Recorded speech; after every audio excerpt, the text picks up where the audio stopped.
Hello friends, সবাই কেমন আছো? আশা করছি সবাই খুব ভালো আছো।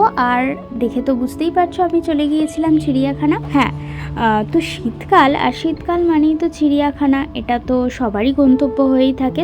তো আমি তোমাদের নিয়ে পৌঁছে গিয়েছিলাম গত রবিবার চিড়িয়াখানায়। তার আগে বলে রাখি, সেদিন চিড়িয়াখানায় প্রচণ্ড ভিড় ছিল, তাই সব ভিডিও হয়তো ঠিকঠাকভাবে করে উঠতে পারিনি। যেটুকু পেরেছি সেটুকুই তোমাদের সাথে শেয়ার করলাম। তোমরা হয়তো অনেকেই জানো যে আলিপুর চিড়িয়াখানাটি প্রতিষ্ঠিত হয়েছিল 1875 খ্রিস্টাব্দে।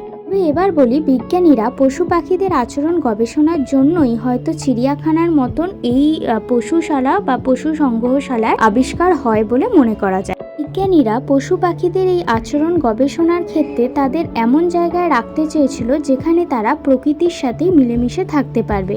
তো সেক্ষেত্রেই এই চিড়িয়াখানা বা পশু সংগ্রহশালার ধারণাটি আসে বলে মনে করা যায়। তো আমরা জানি যে চিড়িয়াখানা শুধুমাত্র এন্টারটেনমেন্টের জায়গা নয়, শিক্ষামূলক স্থানও বলা যেতে পারে। কারণ আমরা চিড়িয়াখানা থেকে অনেক ধরনের অজানা তথ্য, পশু পাখিদের সম্বন্ধে অনেক অজানা তথ্য আমরা এখান থেকে জানতে পারি। যাই হোক, অনেক বছর পর আবার চিড়িয়াখানায় গিয়ে অনেক কিছু নতুন জিনিস আমি দেখতে পেলাম এবং যতটা পেরেছি তোমাদের সাথে শেয়ার করারও চেষ্টা করেছি। যাই হোক, আজকের ভিডিওটা তোমাদের কেমন লাগলো অবশ্যই কমেন্টের মাধ্যমে জানাবে। আর তোমরা কিরকম ধরনের ভিডিও পেতে চাইছো সেটাও আমাকে কমেন্টের মাধ্যমে জানাবে। আজকের ভিডিওটা ভালো লাগলে লাইক করে দেবে। টাটা।